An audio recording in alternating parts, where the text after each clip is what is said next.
So in this video, we're going to talk about we're going to actually go through the synthesis of cholesterol and kind of talk about a clinical correlate. So essentially, we take acetyl-CoA. So acetyl-CoA actually serves as a precursor for cholesterol synthesis, which is actually cleaved by citric lyase and the cytosol to give us oxaloacetate and acetyl-CoA. So essentially, we take two acetyl-CoA molecules, right? So there's my two acetyl-CoA, and we're gonna do a reversible reaction using thiolase as the enzyme. So thiolase actually serves as the enzyme, and what we actually do is we cleave an acetyl-CoA, and that actually gives us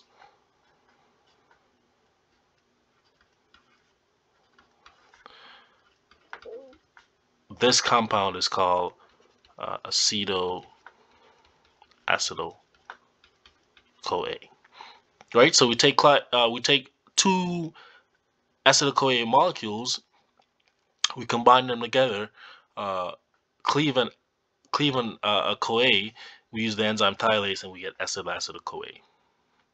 Now the next step is actually an irreversible reaction, and this is by HMG-CoA synthase. So this is by the enzyme HMG-CoA synthase. And in this step, we actually use water. We actually use water and cleave an acetyl-CoA group. And this actually leads us to our next product, which is actually HMG-CoA. Right? So HMG-CoA synthase, its main job is to synthesize HMG-CoA, right? So the structure looks like this.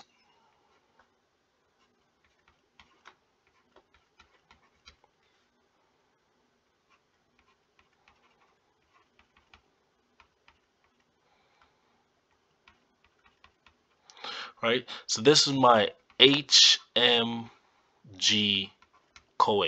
Now this also has another name, and we're going to write it out, but this is also called 3-hydroxy 3-methyl glutaril CoA. Right, so that's another name for HMG-CoA. And this molecule is actually important because our statin drugs is actually analog of HMG-CoA, and we use it to competitively inhibit the rate-limiting enzyme. Now, after we've created HMG-CoA, we'll do another irreversible reaction, and this reaction is actually special, so let me actually use a different color. But essentially, we use HMG-CoA reductase, right? We use HMG-CoA reductase. Now, one of the things that I wanted to mention here is that, right, so let me first draw the cofactors, but essentially we use two NADPH equivalents. So these would be my equivalents, two NADPH equivalents to give me NADP plus, right? So, and this is 2. So insulin in this step, and let me actually use a different color, but this is the enzyme that's regulated. This is the rate limited enzyme. And so insulin actually upregulates this enzyme, right? So when your blood sugar is high, insulin causes cholesterol synthesis in essence. Now glucagon, as you would expect, does the opposite. So glucagon downregulates the enzyme. Also your statin drugs, right? And so essentially how the statin works is that the statin molecules are pretty similar in structure to HMG-CoA, and so it competitively binds to HMG-CoA reductase to actually reduce cholesterol synthesis. So in this rate limiting step, we actually create our next molecule,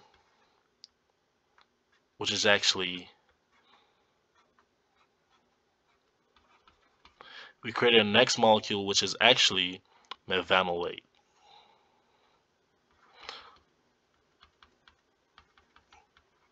Now notice that mevanolate is a 6 carbon chain molecule, right? So I have 1, 2, 3, 4, 5, 6.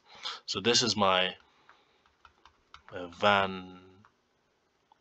mevalonate, right? So moving forward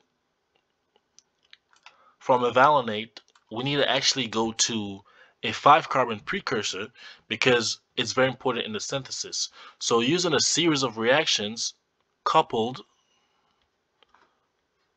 with ATP,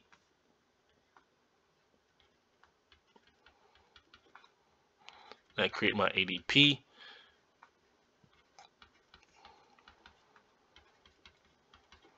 We actually use kinases, right?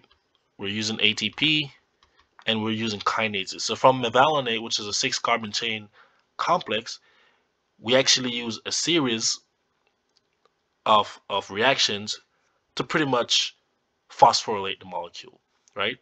So the only thing I'm doing is phosphorylating the molecule. So I still have essentially the same structure,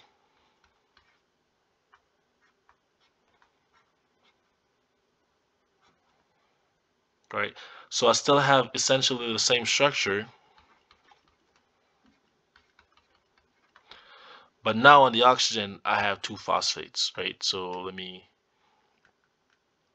go over. Now on the oxygen, I have 2 phosphate molecules, right? And this made the enzyme, this made the compound highly energetic as an intermediate. So this is actually called 5-pyrophosphomevanolate, right? So we've created a high energy compound, and then in the next step, we simply, so I lost my stuff there, but in the next step, we simply do a decarboxylation reaction, right? So I'm liberating CO2 as a byproduct, and I'm using ATP to drive the reaction, right? So this is by a decarboxylase, right?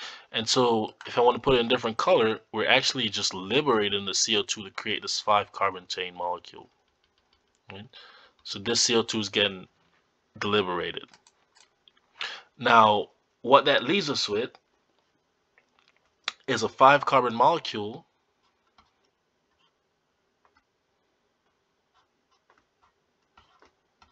I still have my 2 phosphates, and this is actually called isopentenyl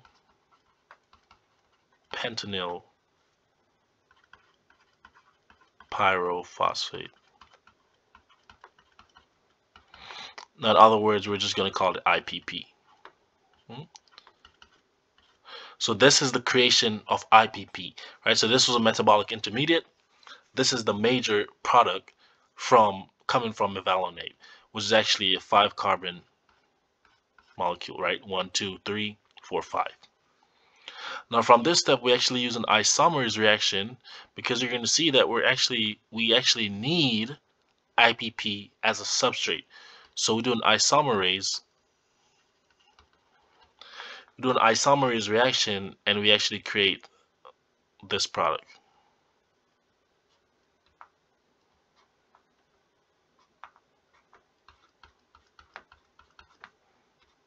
Right?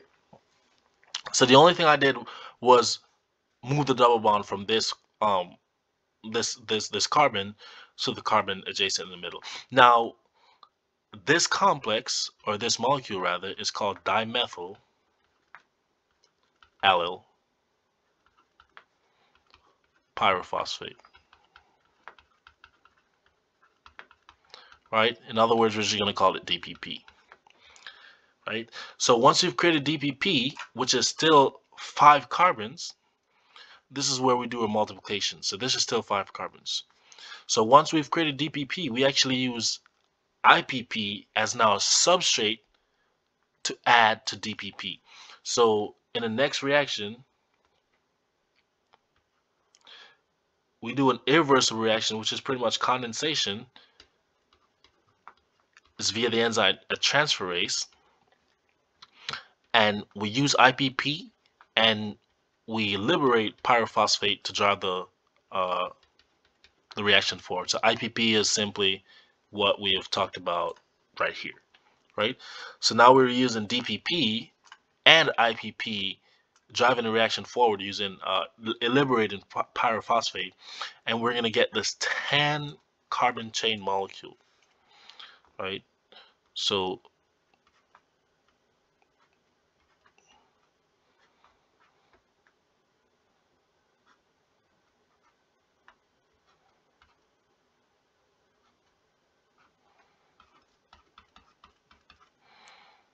all right, and here's my hydrogen. Now this molecule is actually called, and we know it's 10 carbons, right? We could count the carbons for yourself, but this is actually called geranyl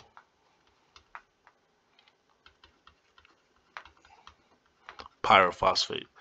Now geranyl, the geranyl groups in general, was actually used in a lot of things, including um, anchoring proteins to cell membrane.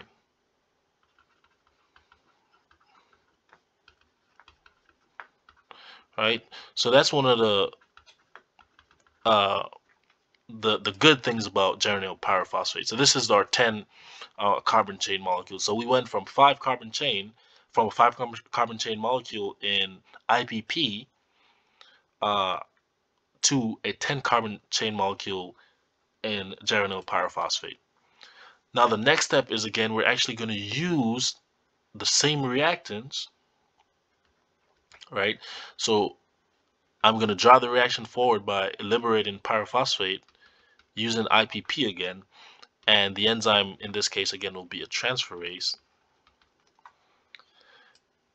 and I get this 15 carbon chain molecule. So the only thing I'm doing now is adding by 5. So I get this 15 carbon chain molecule,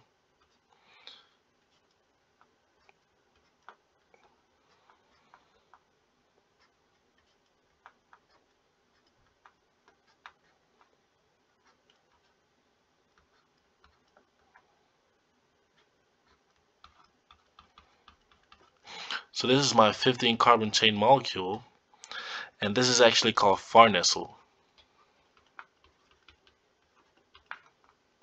pyrophosphate.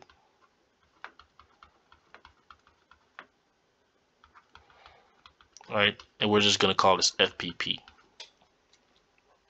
Right, so notice in multiplying our carbon products from 5 to 10 to 15, we're using the same IPP as a base substrate, and liberating pyrophosphate to drive the reaction forward. Now from pyrophosphate we actually do a series of reaction, in fact 2 reactions, where we're actually going to combine FPP. We're actually going to use FPP as a substrate and liberate pyrophosphate in the first reaction, and then we're going to actually use an equivalent. We're going to use an equivalent of NADPH. I'm sorry, NADPH, right? So NADP plus NADPH. I'm sorry, I had a brain fart there. But this is essentially NADPH plus hydrogen. So we use NADPH plus hydrogen, and the enzyme here is actually squalene synthase. Right, so this series of reaction actually produces,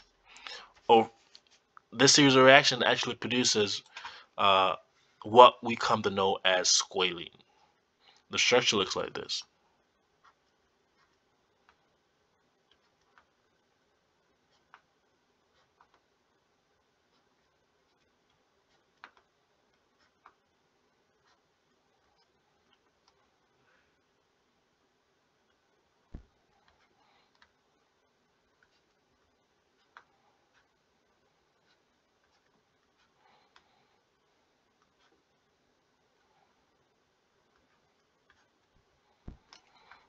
Let me get some space here.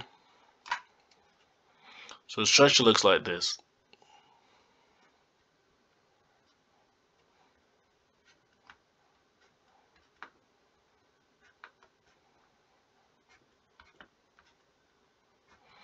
right? And this is actually squalene. And this is actually a 30 carbon chain molecule, right?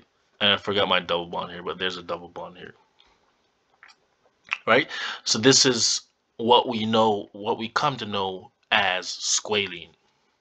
Now, from squalene, we do one more reaction, or actually two more, but an important reaction which is irreversible. And in this case, we actually use oxygen. We deliberate water, and we actually use NADPH again as a reducing equivalent. We produce NADP+. And in this case, we actually form, this reaction is important because in this case, we actually form the first sterol, and in this case, it's actually called lanesterol.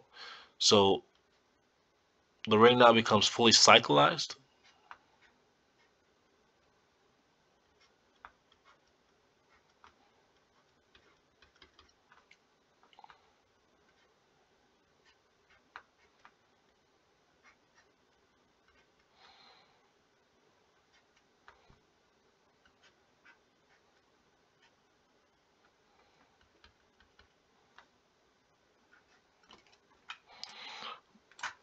If you've not realized by now, this video takes a lot of drawing.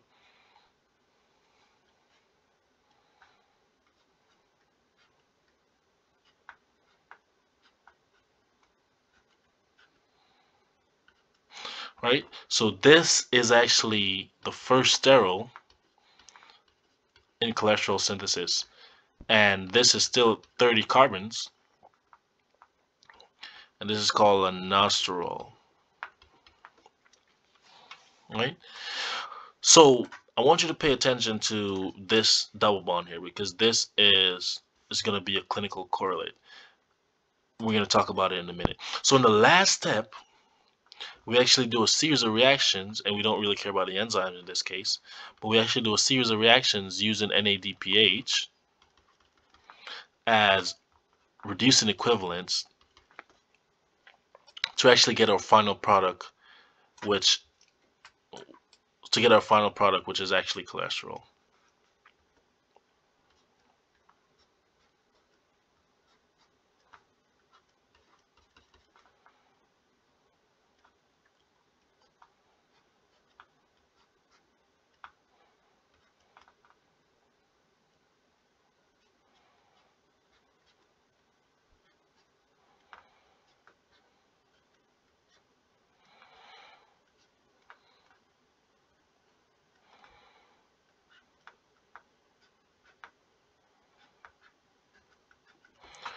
So this is cholesterol. Now this is actually a 27 carbon chain molecule. So in the process of going from lanesterol to cholesterol, we actually lose 3 carbons. Now notice where this double bond is at. This double bond is in, and let me label this, but in cholesterol, typically in medicine, we say it has an A ring, a B ring, a C ring, and a D ring. Now, notice that in cholesterol, lost my stuff here, but bear with me. But notice in cholesterol, notice in lanesterol where the double bond is. In cholesterol, it's at the opposite side of the B ring. And it's because we had this enzyme within the process of making cholesterol. We have this enzyme called 7-dehydrocholesterol reductase. Now, this is one of the enzymes that contributes to the pathway in actually forming cholesterol in the last step. So what occurs is that if there's a deficiency, so if there's an enzyme, if there's a deficiency in a gene that encodes for the enzyme, then this may be deficient in some people, and this can lead to what we call L-loss disease. Right? So if we have a mutation in the gene that encodes for this enzyme, and this enzyme becomes deficient, we get the L-loss disease. This is also called the Ehlers disease is just an acronym for what we actually now know as Smith-Lemli-Opitz syndrome. And essentially, if there's a deficiency in 7-dehydrocholesterol reductase, then this double bond will actually not get moved across the ring to give her a final cholesterol product. And so as a result, you would have decrease in cholesterol synthesis.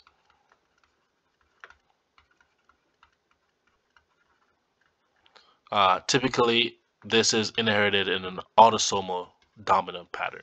All right, so these are some of the extra stuff that goes along with the pathway, but that's essentially the synthesis of cholesterol. Again, we could go ahead and then use cholesterol for many other things, right? So cholesterol here we can actually use to synthesize or bile salts. We'd actually use it to synthesize or bile acids. Serves as a precursor for vitamin D, right? We also could use it to form testosterone in our testes, right? It also serves as a precursor for estrogen and our progesterone in our ovaries, right? And then you can talk about from the adrenal cortex. What about that, right? We get cortisol from cholesterol as well, right? We get cortisol, we get some of our androgens, right? So we get cortisol, we get some of our androgens, and there's a plethora of other ones, right? We could talk about the corticosterone, pregnenolone, etc. Right? So that's an overview of the cholesterol synthesis.